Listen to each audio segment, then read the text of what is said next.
Hello, and welcome to FTL, Faster Than Light. This is Cole, and we're starting a new game today.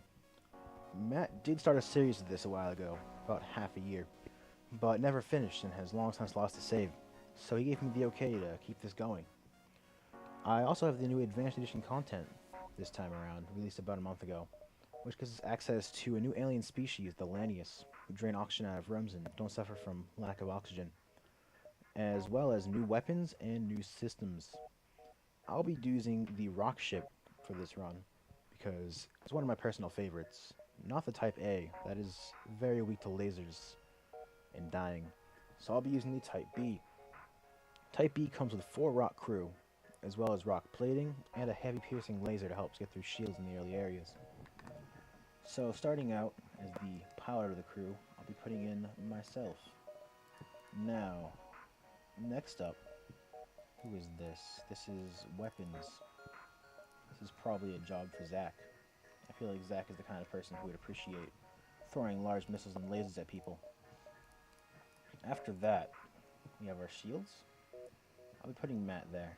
Matt's our resident tech guru, so I'm sure shields would be a nice fit. And for Mike, we'll throw him on the engines because he lacks another position. I'm sure he'd appreciate being purple though. Purple's a nice color. So onto our difficulties.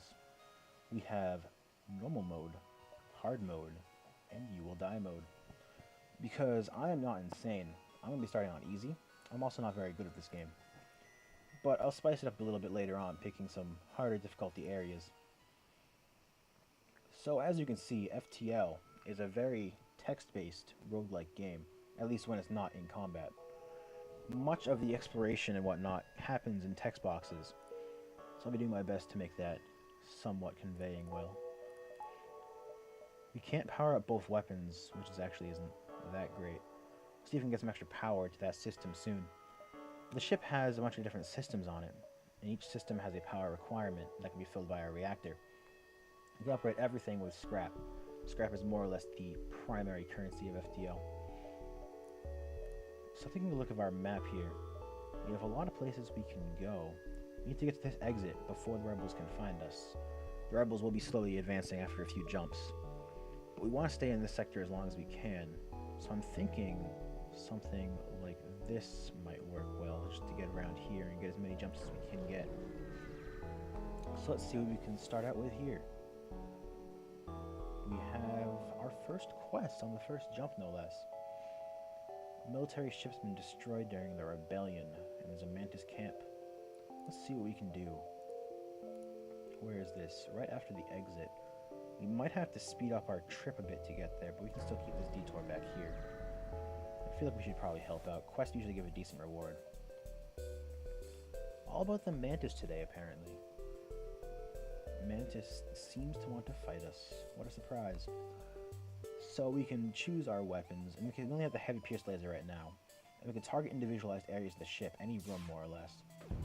Since our laser goes through shields, I want to use none of the weapons to take those down, because I do not want to get hit by beams and have fire starting on this ship.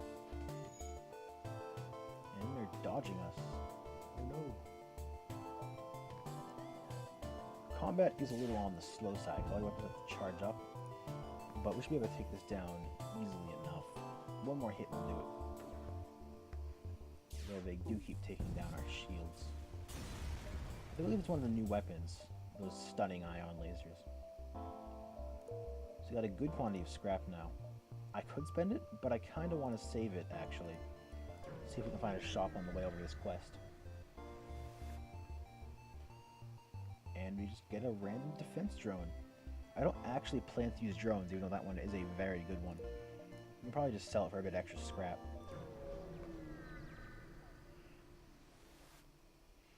And a slaver. I don't want to give one of my crew to slavers. We're going to have to fight them. They have missiles. Missiles bypass shields too. And we don't have a defense drone to shoot them down. So we want to take out the weapons as soon as we can. And too late. We missed it. Okay. Good thing we can dodge. Take out their oxygen. And we have a new crew member. The Zoltan. Zoltan are actually really nice. we check our crew here, Zoltan provide free power to the occupied system they're on. So I might want to throw them onto one of our systems, but who should I get rid of? I'll put them on the engines. Sorry, Mike, I'm going to go hang out by the oxygen room or something over here. As you can see, we have extra power into our engines now, just for free by his existence. Her existence? Aisha's probably a her name. So I'm going to skip this jump and just head over here so we can get to this quest before the rebels catch up. And they're attacking a weapon fueling outpost? Yes. We're going to be the hero today. And they have drones. Our drone has a laser. It's not really a threat as long as our shields stay up. They take out their weapons before they take out ours.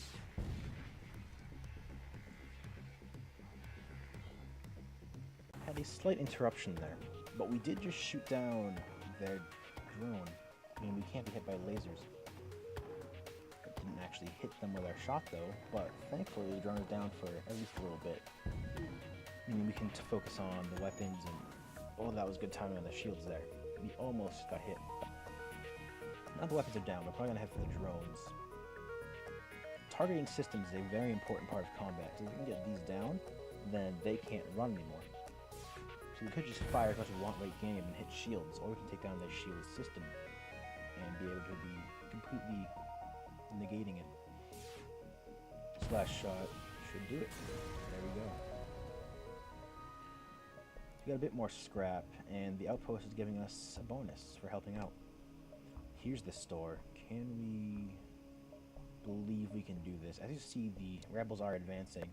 Any areas back here are extremely dangerous to go to because they have their own anti-ship cannons firing in this striped zone. And anywhere here will have rebel ships attacking when we get there, meaning much stronger enemies. Not the kind of thing we want to take on right now.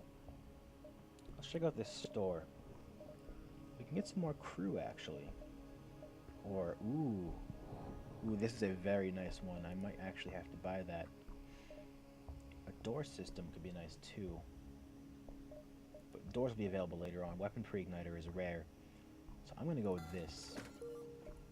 Weapon pre-igniter means as soon as we jump, all of our weapons are immediately charged and ready to go, so we can fire off a barrage. Which is rather nice. We don't have time for that store, though. So let's keep on advancing. Just a nice blank system. Sometimes things like this happen. You go to a system and there's nothing there but a bit of text. So I believe we're going to head here to the quest and then loop by the exit. That should be as much as we have time for this sector. Here we are. Sometimes environmental effects, like in this case, the sun. There could be suns, asteroid fields, a lot of things like that. And the sun will occasionally light fires on our ship, which I guess it's good we have Mike just walking around to take those out. And they're dodging our hits. Thankfully, they have a lot of systems on their ship, meaning that if they get hit by fire, it's more than likely going to take down a system. And if a system gets taken down by a non-attacking hit, like fire or something, then it will cause damage to the ship. So if they get hit by fire in that center bit there, that should do a pretty good job of taking them down. Enemies can also try to escape with their FTL drives. Taking out the piloting of the engine can also take care of that. Hopefully we can get that fire out before those shields are down. And there was the enemy ship. I don't want to stay here for too long, so as soon as this is charged, I'm just going to jump out. Although I should probably wait for the shields. I don't entirely know. You get it.